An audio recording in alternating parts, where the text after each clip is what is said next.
Salawat serta salam terpanjatkan kepada Nabi besar kita Muhammad sallallahu alaihi wasallam, serta keluarganya, sahabatnya, tabi'in. Ya insyaallah kita berharap di yaumul qiyamah nanti kita akan mendapatkan pertolongannya, syafaatul uzma dari Muhammad sallallahu alaihi wasallam. Amin ya rabbal alamin. Sama kita hormati dan kita muliakan kita bersama Kiai Haji Ustaz Yahya Hashim. Kita doakan semoga Allah panjangkan umurnya, badannya, murahkan rezekinya, istiqomahkan pendiriannya, dan terus membimbing kita menuju jalan yang diridhoi Allah Subhanahu wa taala. Amin. Juga alhamdulillah tadi disebutkan banyak yang hadir para asatidzah guru-guru. Ya insyaallah dengan kehadiran guru-guru kita di tempat ini menambah keberkahan tempat ini. Insyaallah kita yang hadir di tempat ini pun mendapatkan keberkahan dari Allah Subhanahu wa taala. Memang yang namanya taklim enggak boleh libur sebetulnya. Jadi kalaupun enggak ada guru harus tetap hadir. Dan kalau emang gurunya enggak hadir, memang harus ada badal. Kenapa? Jangan sampai ada kesempatan syaitan buat mengganggu kita. Kan syaitan selalu mencari celah. Di setiap kebaikan yang kita lakukan, pasti syaitan mencari celah agar kita tidak dawam atau terus-menerus melakukan kebaikan. Begitu guru nggak hadir, maka minggu depan atau bulan depannya lagi syaitan akan mencari celah. Bisikin kita punya hati, udah usah hadir tadi gurunya datang, kan begitu. Makanya biasanya begitu, kalau nggak hadir guru harus ada badalnya, biar tetap terisi. Walaupun sebetulnya hadir atau tidak hadir guru, kita datang ke majelis taklim udah mendapatkan pahala besar dari Allah Subhanahu wa taala. Nah, oleh karena itu saya ingin menyampaikan 4 hal penyebab seseorang malas untuk melakukan ibadah, padahal dirinya pengen ibadah. Dia tahu ibadah itu baik dan dia pengen melakukan, tapi ada penyebabnya yang membuat dia malas untuk melakukan ibadah. Dia tahu tujuan hidup Allah menciptakan kita adalah untuk beribadah kepadanya. Wa ma khalaqtul jinna wal insa illa liya'budun. Tidak aku ciptakan jin dan manusia kecuali agar mereka menyembah kepadaku, beribadah kepadaku. Nah, apa penyebab malasnya kita untuk melaksanakan ibadah ketaatan kepada Allah Subhanahu wa taala? Ini pernah ditanyakan oleh seorang murid Al-Habib Abdullah ibn Ali Al-Haddad. Kepada beliau ditanyakan, wahai guru, apa penyebab saya malas ibadah walaupun sebetulnya hati pengen melaksanakan ibadah? Nah, ini perlu kita pelajari dan perlu kita tanamkan dalam diri kita, apakah ada di antara penyebabnya itu sehingga membuat kita malas ibadah. Bisa jadi bukan kita, atau jadi keluarga kita, anak kita itu suruh sholat susah, kan begitu ya. Nah, apa tuh penyebabnya dan apa obatnya? Ini penting. Al-Habib Abdullah bin Al-Haddad menjelaskan dan termaktub di dalam kitab Nafa'isul Alawiyah fi Mas'alatis Sufiyah. Yang pertama penyebab orang malas ibadah adalah al-jahlu, yakni ketidaktahuan kita, kebodohan kita, ketidakpahaman kita akan ibadah tersebut, sehingga membuat kita malas.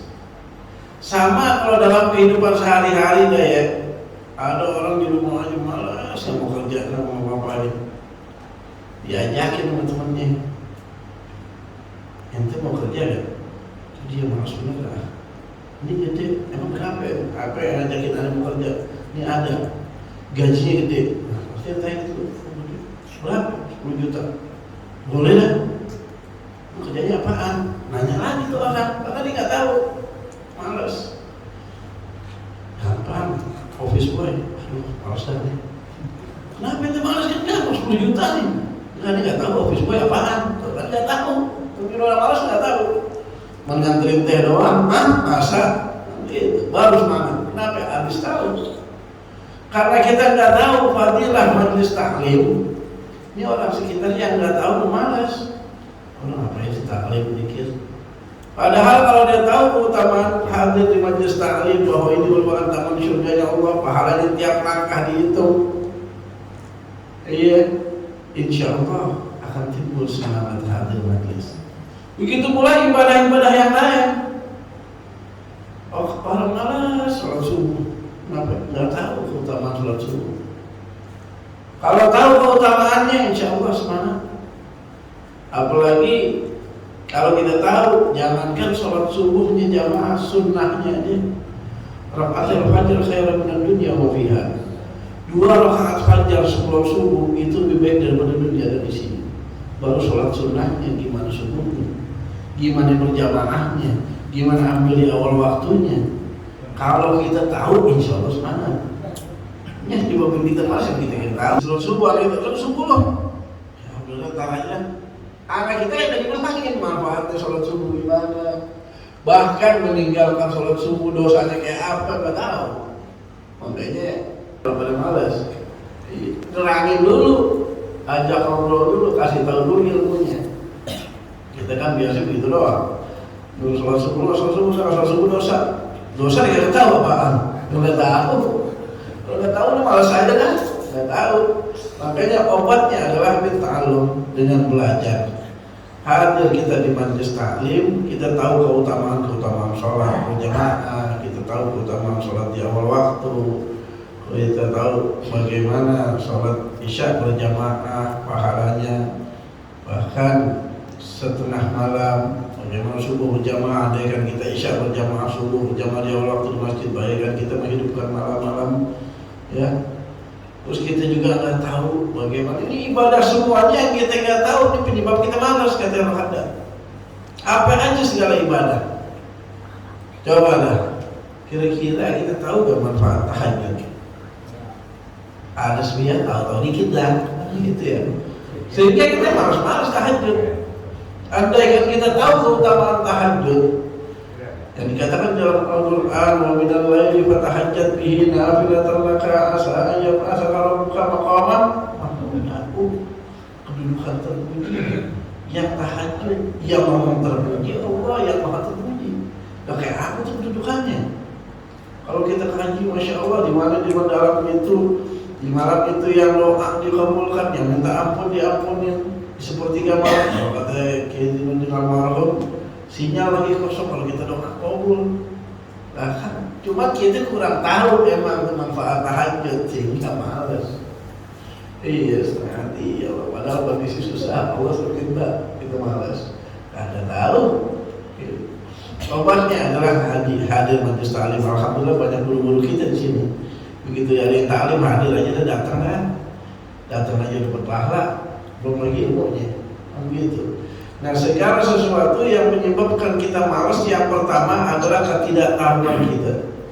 Bahkan kita juga nggak tahu ancamannya bagaimana meninggalkan sholat begitu besar. Kita juga kadang-kadang nggak tahu yang pertama dihisab pertama adalah sholat. Begitu pula puasa, orang banyak ninggalin puasa nggak tahu bagaimana meninggalkan puasa. Ya, ini ancamannya dari Allah. Bagaimana dia mengerjakan puasa, pahalanya dari Allah sangat besar. Kadang-kadang yang menyebabkan kita malas adalah ketidaktahuan kita. Obatnya adalah dengan belajar. Oleh karena itu, yang pertama yang mesti kita lakukan adalah hadir majelis taklim, hadir majelis ilmu. Nah sekarang alhamdulillah kita baru punya HP. Di dalam itu ada YouTube kita dengerin taklim. Kadang-kadang kita kan waktu banyak nih, siang kosong, sore kosong. Iya. Kita kalau melihat yang lain-lain WA atau banyak apa jam-jam, tapi taklim jarang. Tapi juga kalau taklim di YouTube tanya dulu. Ini kira-kira ustadznya benar kagak kan gitu, jangan lihat-lihat aja. Daerah salah dulu. Iya, itu yang repot. Yang udah kita kenal, Ustadz Abdul Somad banyak di YouTube. Nah, kita setel. Iya, kalau kita ngojek lagi ngomong, masya Allah dengerin taklim. Iya, biar nambah ilmu. Iya, kantor lagi ngomong, dengerin taklim aja dulu. Iya, ustadznya kita kenal. Ya, dan Nabi juga banyak YouTube-nya, ya. Jadi yang kita tahu, kita dengerin, manfaatin waktu untuk taklim agar kita jadi tahu segala macam ilmu sehingga timbullah semangat untuk ibadah kepada Allah Subhanahu wa taala. Itu yang pertama. Nah, yang kedua, kita udah tahu ilmunya kita tahu, tapi masih malas aja. Apa nih? Al-Khairul Haddad menjelaskan. Yang kedua, penyakitnya walaupun kita udah tahu tapi kita masih malas adalah dikarenakan dhiful iman. Lemah kita punya keyakinan kepada Allah Subhanahu wa taala. Kurang yakin. Allah katakan rakaatul fajr khairun min dunya wa fiha. 2 rakaat fajar lebih baik daripada dunia dan isinya. Apa benar? Masih pakai begitu tuh. Iya, enggak yakin. Nah, apa obatnya? Akhirul Haddad mengatakan, yakni dengan kita tafakkur alam, dengan kita melihat akan ciptaan Allah, langit, bumi, segala ciptaan Allah kita perhatikan. Ya Allah Maha Besar, Allah Maha Kuasa, Allah Maha Agung. Bahkan kita ini gak ada apa-apanya bagaikan debu yang gak ada artinya kalau dibanding ciptaan Allah Subhanahu wa taala. Sehingga di dalam Al-Quran dijelaskan, kita sering ayat juga itu udah apa ya. Afala yanzuruna ilal ibili kaifa khuliqat wa ilas samaa'i kaifa rufi'at wa ilal jibali kaifa nusibat wa ilal ardi kaifa sutihat. Kan begitu dijelaskan. Ya, afala yanzuruna ilal ibili kaifa khuliqat. Apakah kau tidak memperhatikan bagaimana Allah menciptakan unta yang dapat bertahan di gurun pasir tanpa minum berhari-hari padahal itu terik matahari, yang dapat melangkah dengan tenang di padang gurun pasir yang panas tanpa alas kaki, bahkan dapat berkedip dengan biasa di tengah debu-debu yang tajam berterbangan. Bagaimana Allah menciptakan itu semua? Ya, bagaimana Allah menciptakan langit tanpa tiang, yang subhanallah kalau kita lihat ke atas kan urusannya awan doang dekat, langit mah kagak tembus kita lihat. Itu baru 1 lapis kayak kelihatan. Bagaimana 7 lapis langit? Mana luasnya? Kan kuasa Allah. Iya. Ini kadang-kadang kita kalau ke puncak makanya jago bakar doang. Padahal puncak pinggir lihat tuh mobil kecil. Iya. Itu baru mobilnya, gimana orangnya? Terus kita mau sombong ke ibadah kepada Allah, ya kebangetan kepada orang. Iya. Makanya perhatikan akan ciptaan Allah Subhanahu wa taala.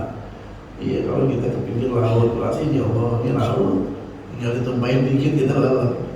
Iya, tsunami di mana-mana tempat.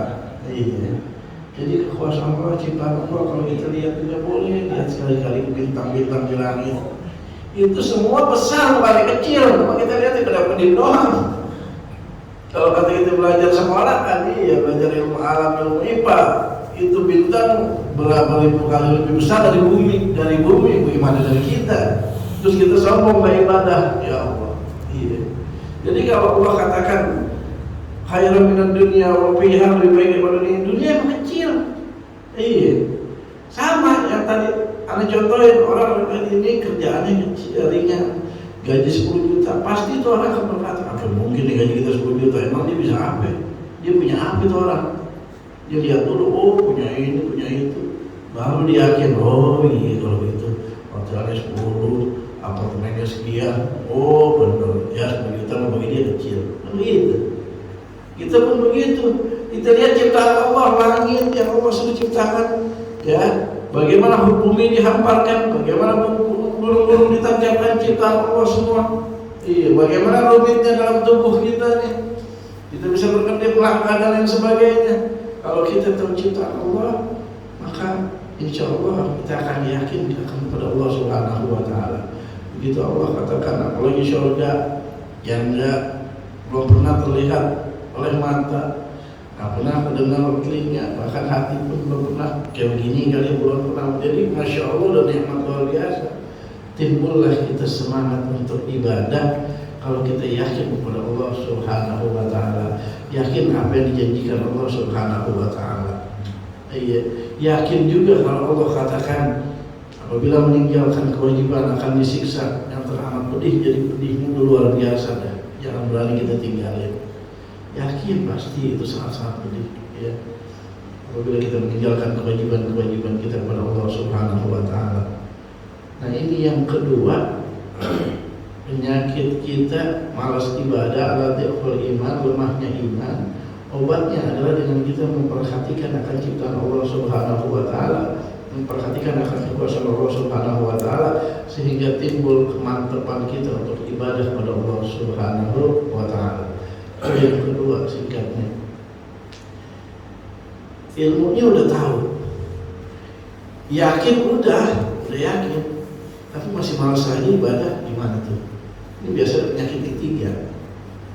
Penyakit ketiga adalah Habib Abdullah bin Al-Haddad mengatakan tulul amal, panjang angan-angan. Ini kan tipuan syaitan yang kagak berasa.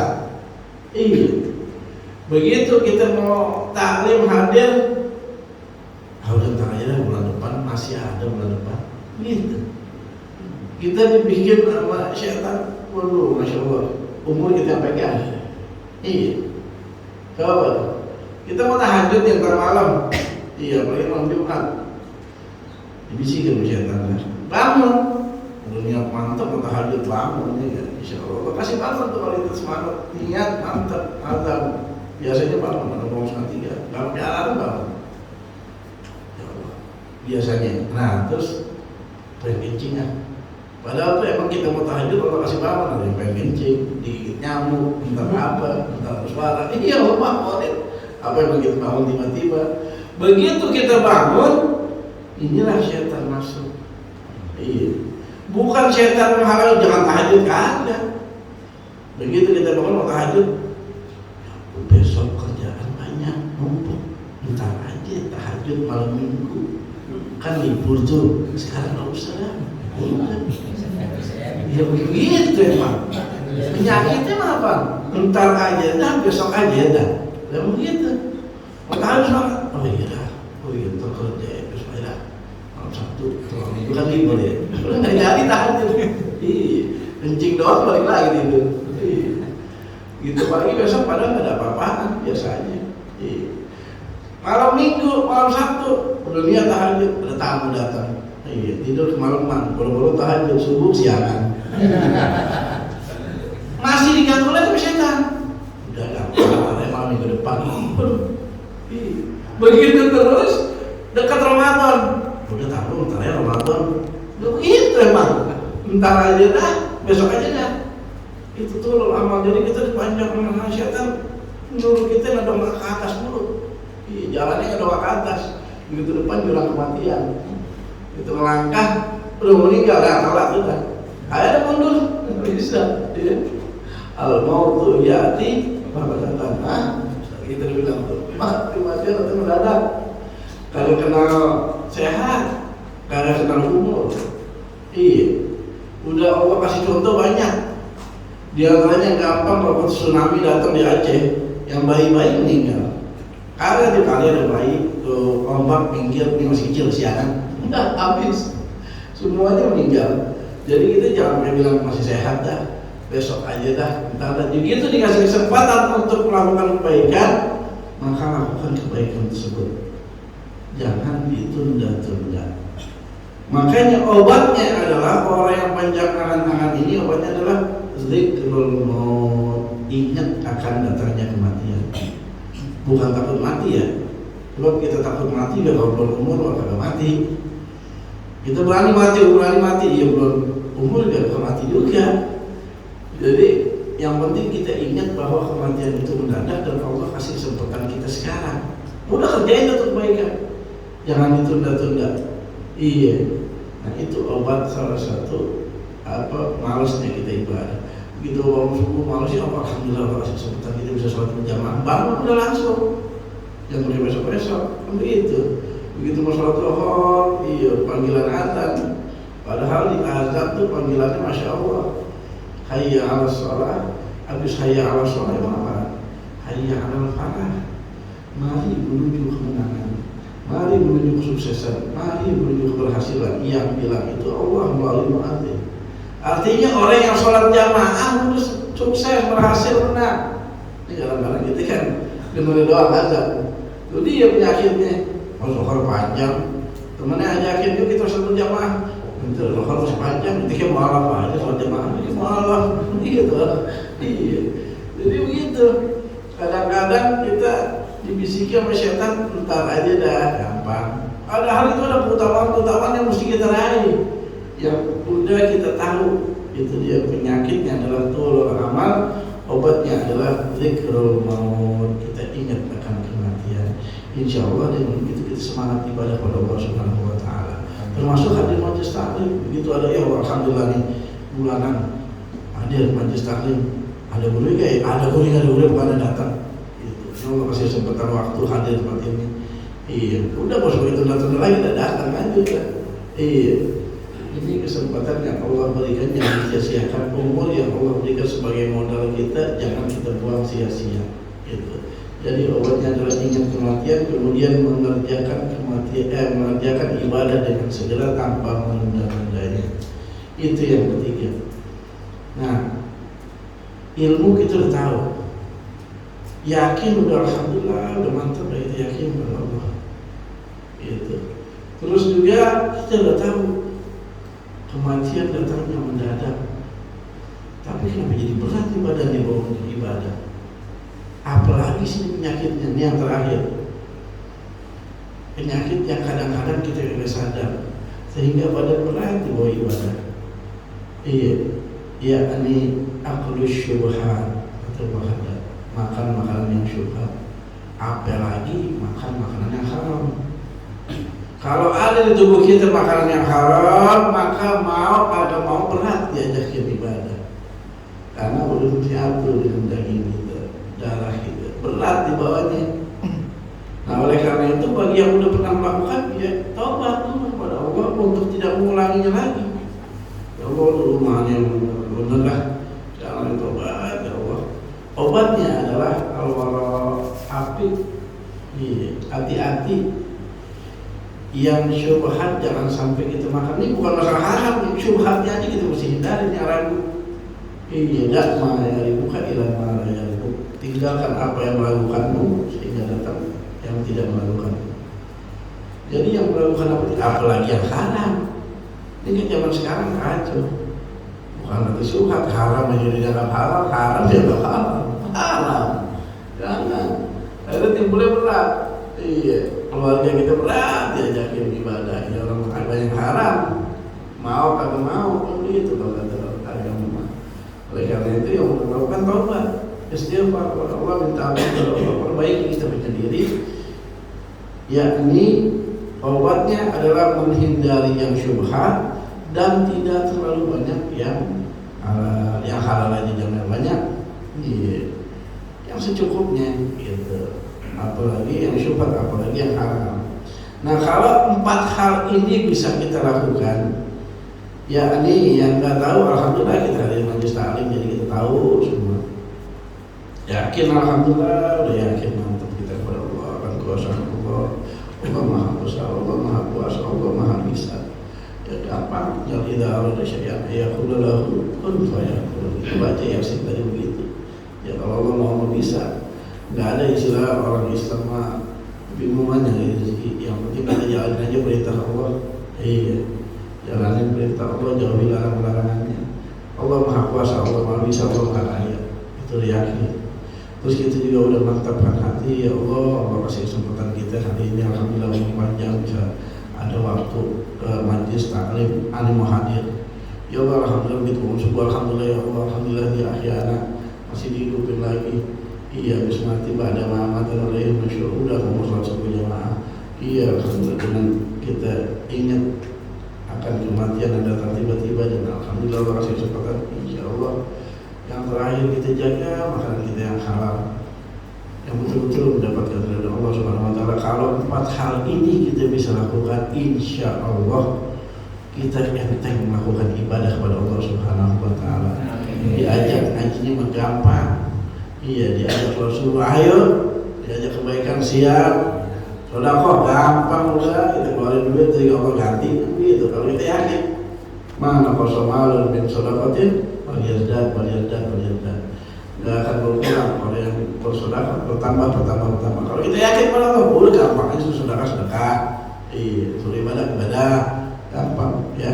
Insya Allah kita bisa mengamalkan daripada 4 hal ini, dan insya Allah kita bisa bawa pulang buat oleh-oleh keluarga gitu ya. 4 hal. Jadi yang pertama penyakitnya kebodohan, obatnya adalah dengan belajar. Yang kedua adalah dhiful iman, lemah iman, obatnya adalah kita dengan memikirkan akan ciptaan Allah, melihat akan ciptaan Allah dan kekuasaan Allah. Yang ketiga adalah panjang angan-angan, ntar aja, besok aja, jangan pakai begitu. Karena apa? Kematian datangnya mendadak dan Allah kasih kesempatan, datang aja udah kebaikan, mumpung Allah kasih kesempatan. Kemudian yang keempat adalah kita menjaga makanan yang halal untuk diri kita, keluarga kita. Insya Allah dengan begitu timbul semangat ibadah kepada Allah Subhanahu wa Ta'ala. Badan kita insya Allah enteng diajak ibadah kepada Allah Subhanahu wa Ta'ala, dan insya Allah kita mendapatkan keridhaan Allah Subhanahu wa Ta'ala dan dikelompokkan ke dalam golongan orang-orang yang muttaqin, yang takwa kepada Allah Subhanahu wa Ta'ala, yang apabila meninggal disiapkan di surga Allah Subhanahu wa Ta'ala bersama Rasulullah sallallahu alaihi wasallam. Amin amin ya rabbal alamin. Insyaallah bisa memberikan manfaat ilmu walaupun sedikit ini. Akhirul kalam, wabillahi taufiq wal hidayah. Assalamualaikum warahmatullahi wabarakatuh. Waalaikumsalam.